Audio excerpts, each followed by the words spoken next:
So we've got the first tire on. Good and gooped up. Today is the day. Finally a man. How's it going, guys? Today is the day I'm gonna put my new tires on.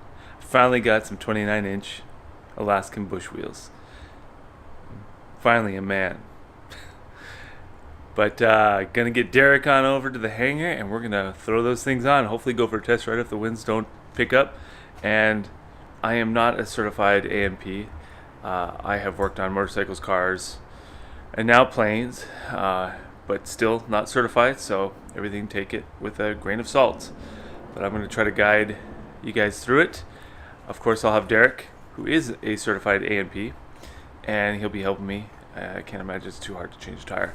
I do have the wheel halves already mounted on loosely because I didn't want them to, while they were sitting, to deform anything. But once we get there, I'll tighten those up. We just got to figure out how to jack the plane up and get the other tires off and throw these tires on and hope for the best. Cross your fingers that everything works.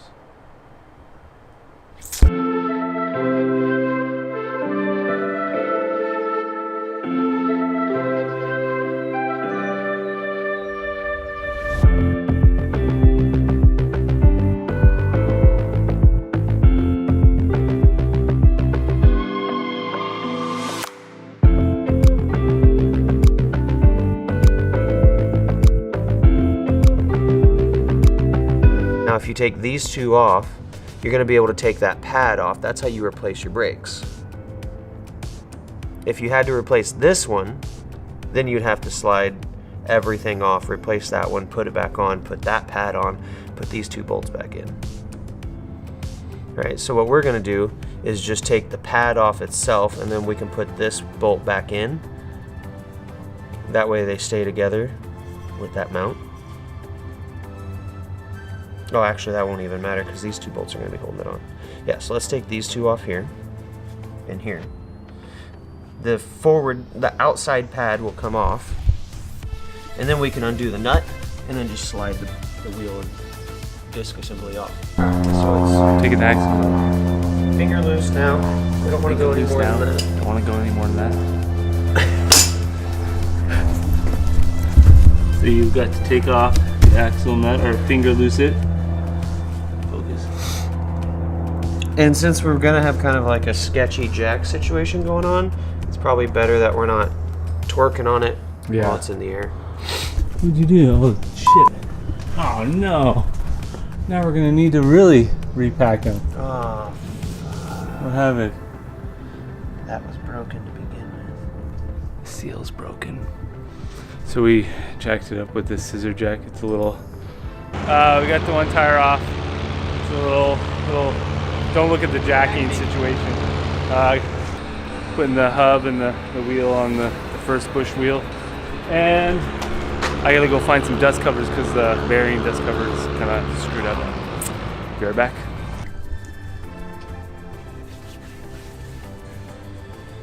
Okay. So we've got the first tire on. Bearings going on. The light.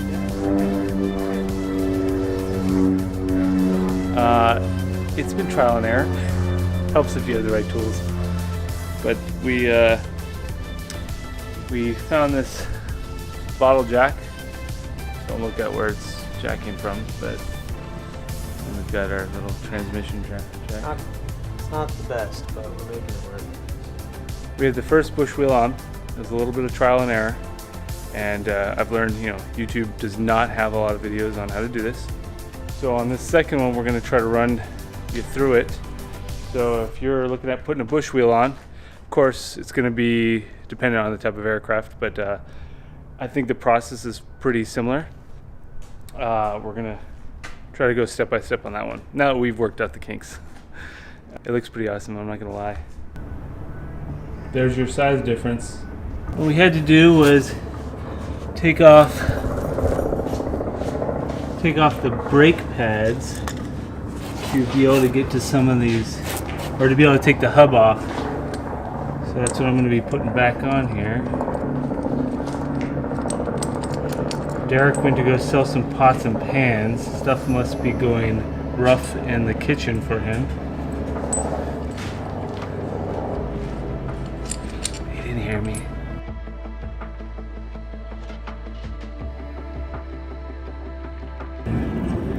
Yeah, these are Matco dual caliper, dual brake systems. And then the wheels are Matco 6-inch, which fits the Alaska airframe bush wheel, bush tire. I've also got a Matco tail wheel with TK1 tail wheel shock. All good products for going off field. Eventually, that's sharp. Eventually, going to be changing these guys out because these are scrawny, very scrawny. One thing to note, if you want to have two tires, so if you're doing a lot of pavement flying, you don't want to be using up your bush wheels because it'll tear them up. So if you want to use your original skinny tires, Tundras, you want to have two hubs, and I mean, to make it simple, to be honest, two disc setups, because then that truly is just a pop on, pop off setup. It was a little more difficult because I didn't have another hub or disc, so we had to basically take the whole tire off, take the hub and disc off that tire, and switch it over to this. So that's what I'm going to be doing. I'm going to be purchasing another hub and disc setup, so then that way I can just swap the tires really easily, because these are expensive, those are not. I am flying out of a paved airport, North Las Vegas, KVGT, and all they have is paved. It's a towered airport, Class D, so there's no chance I'm going to be able to land on the dirt. So that's unfortunate. Luckily, I'm really close to the run-up and the usual runways we use, and I mean, I guess it is what it is. Just try to land in other places in dirt so that you don't chew up your tires. But I'm loving them already, and can't wait to go test fly them. Alright, so you're going to want to take off the fairing to your gear legs. This is what the gear legs look like. The fairing off. So you're going to want to take your fairing off if you have these kind of spring gear. Mine have rivets. You have to drill out, unfortunately, and a few screws. And you just pop it off. It's just a simple piece of metal. You just have to be careful not to damage the paint.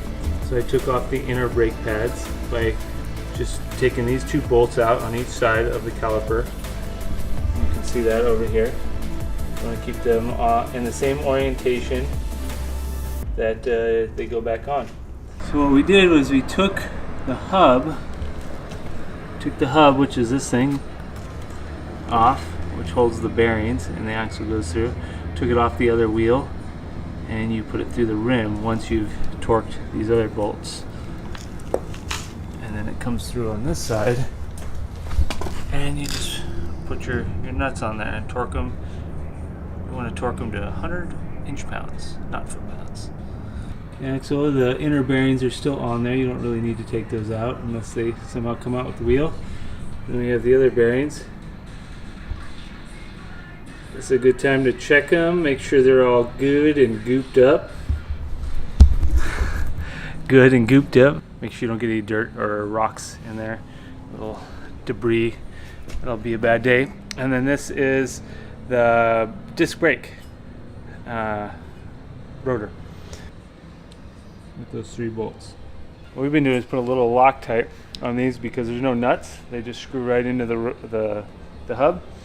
A little bit of blue Loctite to make sure it stays. Okay, honey. We're torquing the hub bolts down to 100 inch-pounds. Ready? Okay, stop.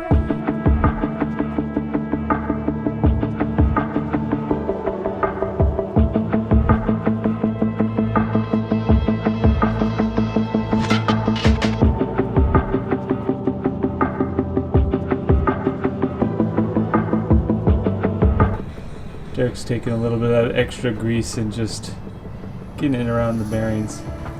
Make sure it's nice and lubed up. Smooth action.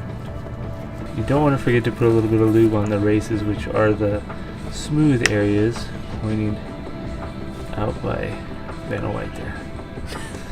Once you get the tire on there, you got to put the valve core, and then you got to inflate the tire to see the bead. There you go. And remember, you don't want to put more than 1 psi of air in these Alaskan Bushwheels without them being mounted. Otherwise, you could do irreparable damage, and they're too expensive to do that. Way too expensive. So we've got the second one mounted. What time is it? 12:45. So how long? We did 11:50? Was that what I it think we was? started right at about noon. Yeah, so 45, 50 minutes. A lot quicker than the last one. A lot quicker than the last one. It's only 45, 50 minutes for this side. 2 people though.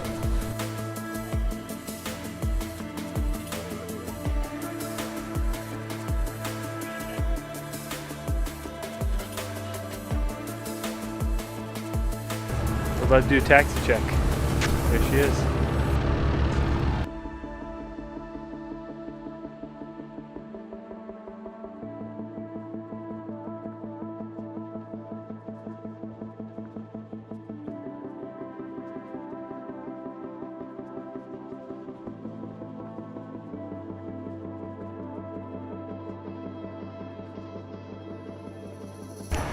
Okay, so we're doing a weight and balance now.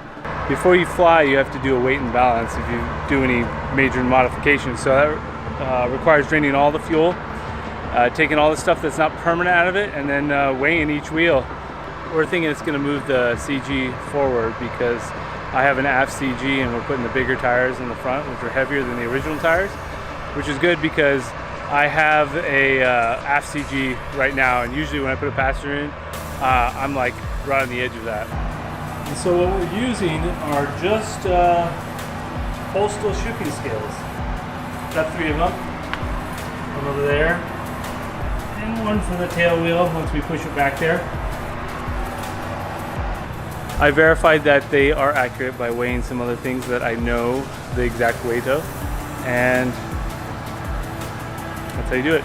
You need to get the plane in a level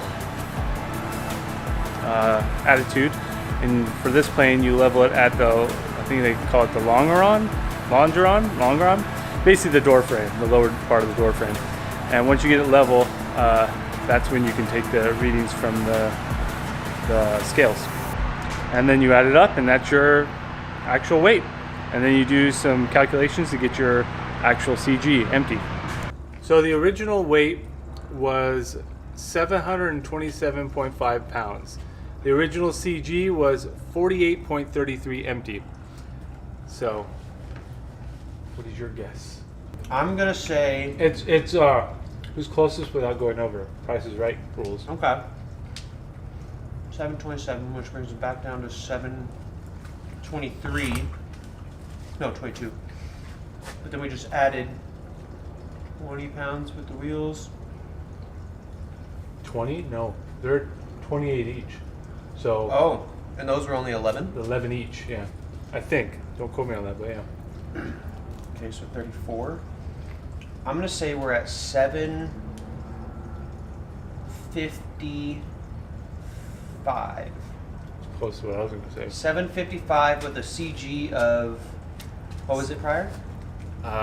48? 48.3, I think. 48.33.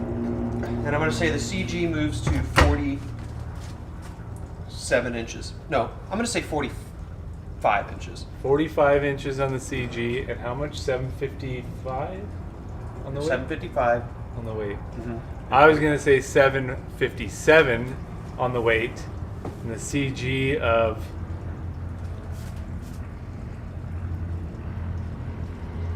46. Somewhere around that range. 46 and a 1. Is that how they do that on Price is Right? It's 46 and 1 cent.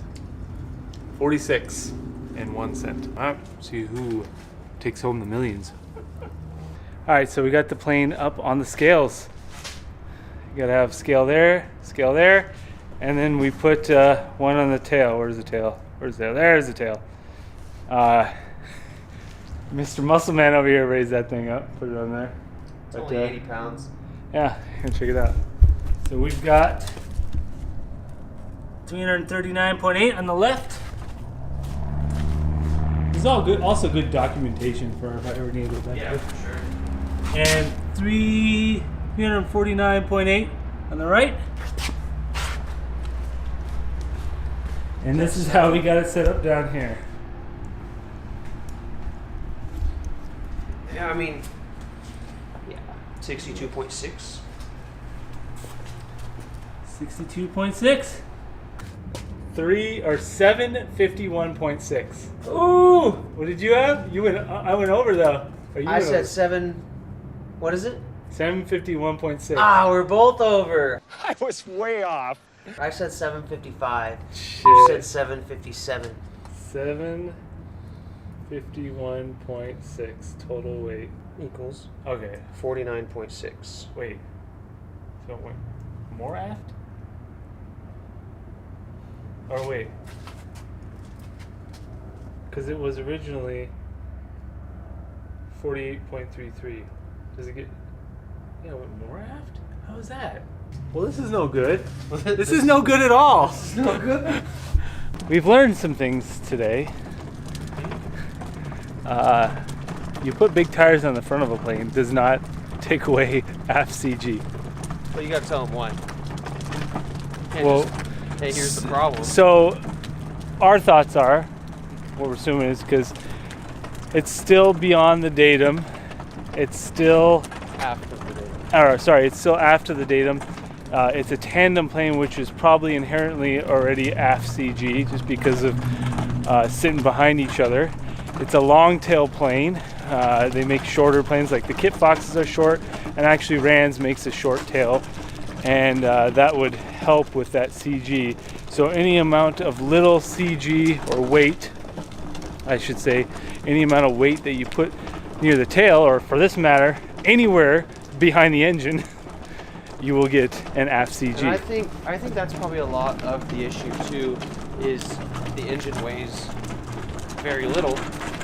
So by the time you get the plane loaded up with bags, people, gas, all of that is so far aft of datum, which is the firewall, that your CG is extremely far toward the tail. Yeah.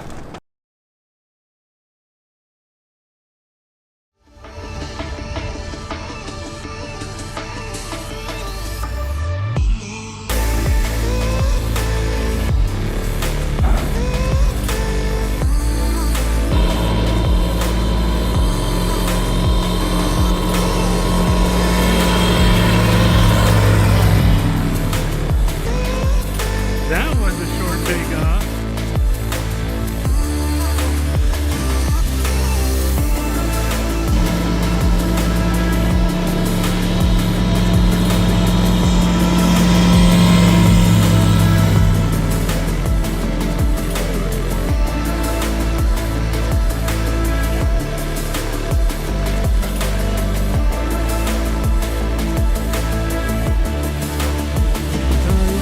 Bump. Not bad. A day in the life of a venturing STOL pilot. No, the word's aspiring, sorry. A day in the life of an aspiring STOL pilot. 29s. I'll grow up one day and be just like my idols. 369, 29's fine. Gotta get you some fat wheels.